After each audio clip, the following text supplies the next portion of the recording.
Let me tell you a little bit about myself. At my church, when I'm there and a visiting person comes to share with us, I often kind of wonder, who's this person, right? I know my pastor, and I know who he is, and when he shares, I know his story.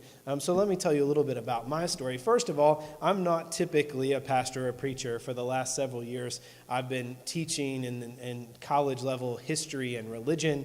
So if you see a slide of the Spanish-American War come up, just kind of go with it, and I can vamp for a little while.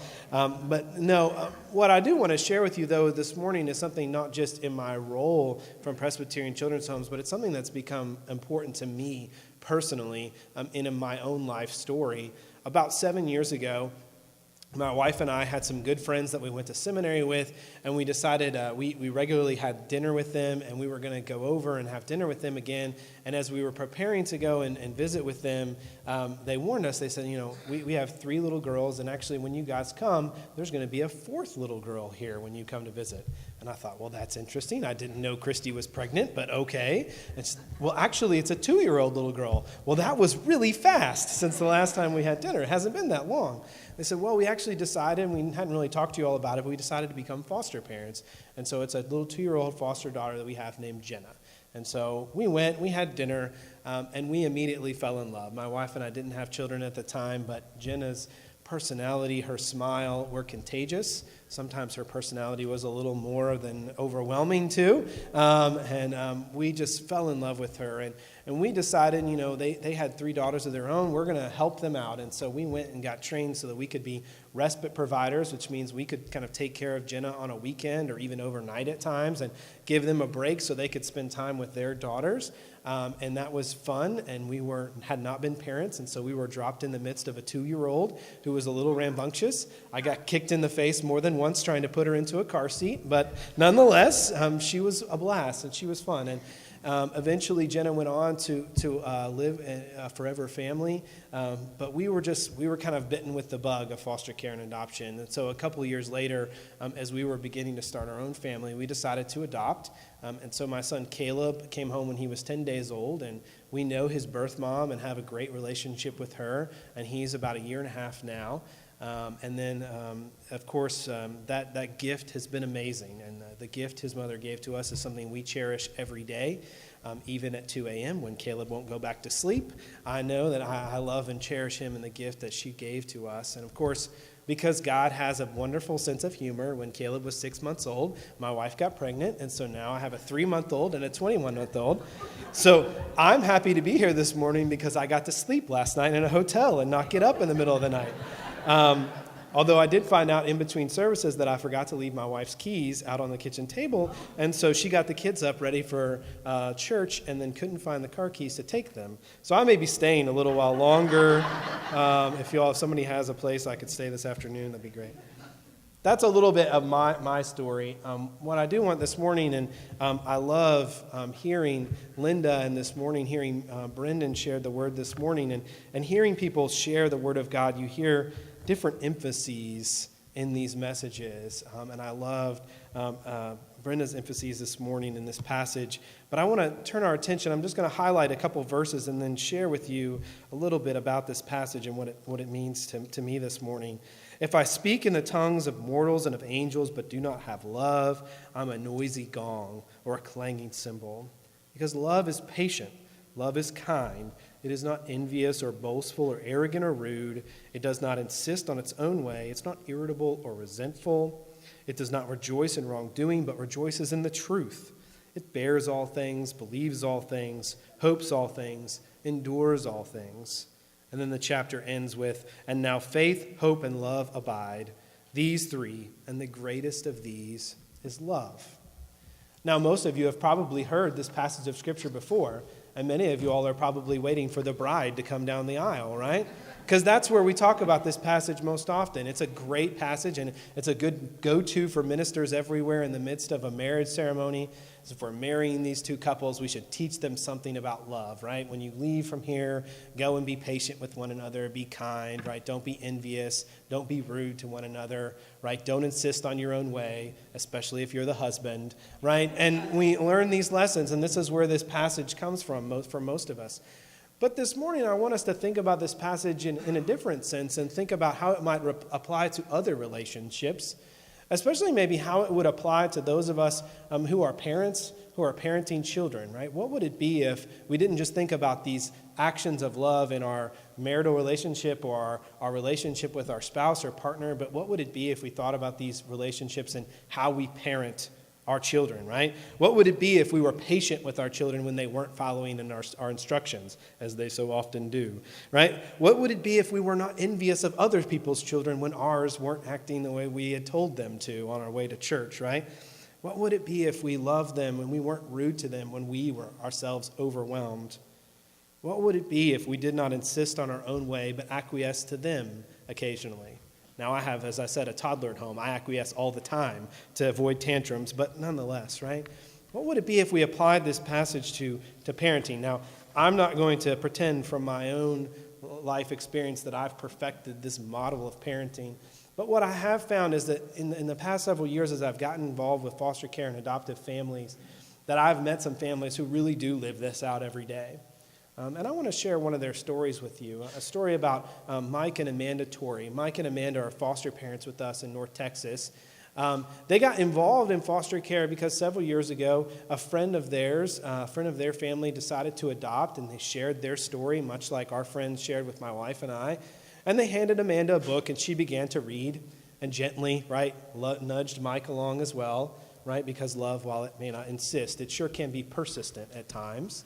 Right? And so she kind of kept talking to this, and Mike, as a good, right, strong, right, American Texan guy, he said, you know what, I've picked myself up, other people should too, right? But as he heard these stories that Amanda shared, kind of where these kids were coming from and what the situation was, they decided, well, maybe we could find out more.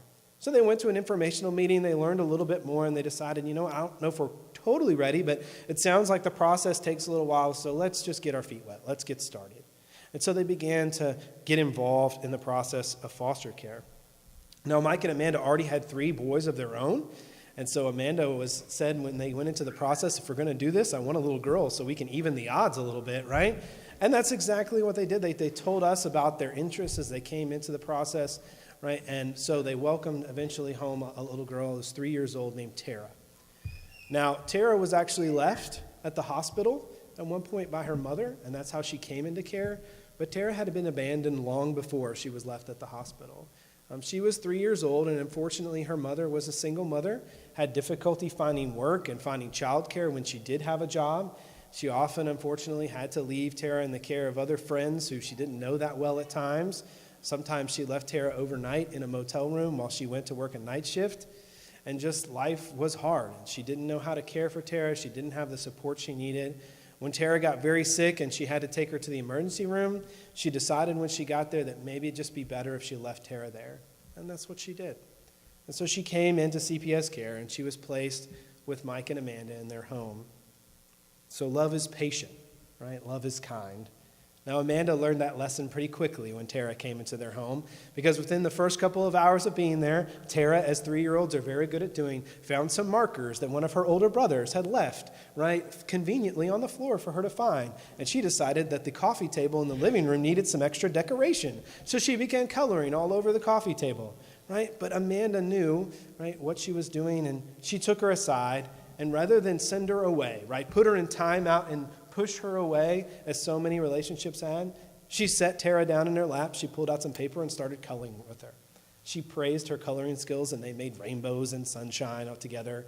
Now, of course, she instructed Tara, this is where markers are actually meant to be, but she took Tara in, right? Love became patient and became kind to her. Love does not insist on its own way. Now, many kids that come into care and foster care have issues with food, right? Neglect is often expressed in the sense of not knowing when your next meal is and where it will come from and not being able to depend on that ongoing. And so Tara had a hard time with food and only wanted to eat certain things and didn't want to eat at meal times. And Mike and Amanda had always taught their boys, right, we eat at dinner time, you clean your plate, there's no snacks in between, this is what we do. And that just wasn't working for Tara. So one of our case managers, when she came over, she talked to Amanda a little bit about some of these issues and said, you know what, Tara has been in a situation where she didn't know where the next meal was coming from. So maybe if you find some good healthy snacks, we could leave them on the table. We could leave a sippy cup with water out so that Tara can get it whenever she wants, and she knows it's there. And it made Tara a little more comfortable. She started eating those snacks in between, getting some nutrition throughout the day, which helped her regulate herself, and her behavior changed a little bit. And eventually, as she got more attached to the Tories, she realized that she wanted to sit at the dinner table because that's where the action was, and she wanted to be in the middle of it. And so she did. And so she began to sit there as well and join them. Love is not envious or boastful or arrogant. Now, the process of foster care can be very tumultuous, and one of the most difficult challenges is knowing that these kids still have relationships with their biological parents and that you often have relationships with them as well. So CPS was still working with Tara's mom and would often send her back to visits with mom that were supervised visits, but they would go and have visits. And when Tara would come back from a visit, she was angry and frustrated, and much of the behavior that they had worked on completely regressed in that time. And Amanda, right, became very arrogant in this situation. She would often come back from a visit with birth mom and open up Tara's sippy cup and find Coca-Cola filled up in her sippy cup for a little 3-year-old. Amanda thought to herself, right, obviously, right, I'm a better mother to Tara. I'm a better caregiver for her. And she talked to one of our caseworkers about this, and the caseworker reminded her, this is the only time that this birth mom gets with Tara. So she wants to make it special. And so this is a lavish gift that she can give out of that little bit she has, is to buy a Coke and pour it in that sippy cup and make it this special experience for her. That may not be the best way to parent, but it might help her understand what was going on. Love bears all things, believes all things, hopes all things, and endures all things. Now, the process of foster care can go up and down, and one day it sounds like they're going to stay with you forever, and one day it sounds like they're going home tomorrow. And so it can be very tumultuous, and so bearing all things can be really challenging and really difficult. Now, eventually, CPS determined that Tara's mom wasn't able to care for her. She wasn't going to go back home to her mother, but they found an aunt who hadn't known what was happening with Tara's mom and really wanted to keep her in their family. And so she opened her home and said, I would love to take care of Aunt Tara in and care for her. And that's what happened. So she went to live with her aunt, and of course, Amanda and Mike and their 3 boys were very sad to see her go. So on the last day, it had been about a year that Tara had been living with them, so she's about 4 years old now. Mike set her down on the last day, and he took her outside on the back porch, and he pointed up at the sun, and he said, now every day when you walk outside and leave for school, Tara, I want you to look up at the sun. And every day when I leave for work, I'm going to walk outside and I'm going to do the same. And we're going to be looking up at the same sun every day when we leave. And when you walk outside and you look up at that sun, I want you to say, Daddy Mike, I love you. And I'm going to walk outside and I'm going to look up at that same sun every morning when I leave, and I'm going to say, Tara, I love you. And so Tara went, and she went to leave with her great aunt and went off to live. And they didn't know exactly what was happening and what the situation was. About 6 months down the road, they had continued fostering. They had new kids in their home, and life was moving along, and they wished the best for Tara and prayed for her every day, but hadn't heard anything. They were sitting in a restaurant after church on a Sunday afternoon, and Mike's cell phone rang. And he answered the cell phone, and all he heard on the other end was, Daddy Mike, I love you. He heard what he had invested in this little girl, that love truly can endure all things. And what we know, foster care can be a temporary situation. It can last for months, it can last for a few years, it can last for forever. But what we know is that if kids can make a lasting relationship with an adult, it can change their life forever. And that's what it did for Tara. Now, luckily, because of this phone call, they began to establish a relationship with Tara's aunt that she was living with, and she lived in Houston, so when Mike and Amanda went to visit their own family in Houston, they would call Tara's aunt, and sometimes they would get together in a McDonald's and get to see Tara and play with her and get to know how her life was. That works in some cases. In some cases, it doesn't. We just pray and hope that that investment will be going on. But what Mike and Tara had done is not just give Tara, a place to sleep and 3 meals a day. They had given her faith and hope and love, right? They'd given her these things that she needed, this opportunity to look forward. For a lot of us, when we think about foster care, we think about it's something that the state does, right? It's about policies and procedures and courts and judges' decisions, and it's something that somebody else handles and that we don't have to deal with, right? It's not something for us as a church to do or something for Christians to get involved in, right? It's something that the state does, and there's a separation there. And we hope they're figuring it out. We heard some bad stories, but we hope it's working. But what I would offer to you this morning is that foster care is really at its core about grace. It's about extending grace to a person who through circumstances, decisions, who through environment, maybe their own bad situation of having been parented, addictions, whatever it is, they found themselves in a situation in which they can't be the best parent they can be.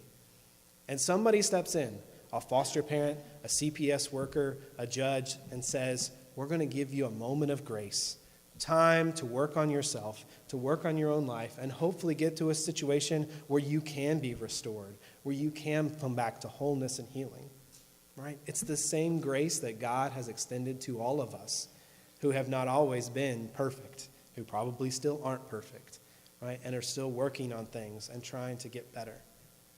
But as we all know, right, sometimes we accept grace and sometimes we don't. But that's what it's there for at its core. And I truly believe that what God calls us as Christians, what God calls us as the church to be, is to be agents of grace in the world, right? Spreading faith and hope and love to help bring God's kingdom to reality more and more every day. And I hope that that's something that you might consider this morning. Now, some of you probably sit there and go, well, Mike and Amanda sound just like us, and maybe that's us, and we're ready to get involved, right? Some of you might think, well, we're single or we're an older couple, and that doesn't sound quite like where we are in life. Trust me, some of the best foster parents we have are single foster parents who invest everything they have in these kids. Some of the best foster parents that we have are older retired couples who've been great parents to multiple kids, who are off and having kids of their own, and now they have extra leisure time to really invest in and care for the kids that come into their home, right? Maybe you're sitting here today and you're saying, you know what, that's just not where our life is. But maybe you could be like my wife and I and step in and say, you know what, we could help a little bit though. Maybe there are other families in your congregation who will step forward, and you could become a respite provider. You could be a babysitter. You could bring somebody a meal when they first get placed. Right? There's all kinds of ways that we can all do a part to become those agents of grace and truly spread that faith, hope, and love each day. Thank you all very much.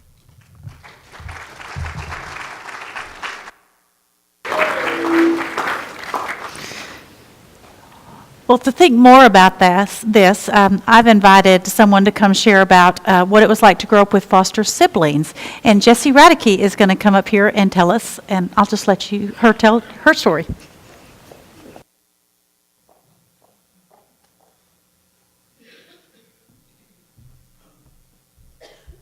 Hello.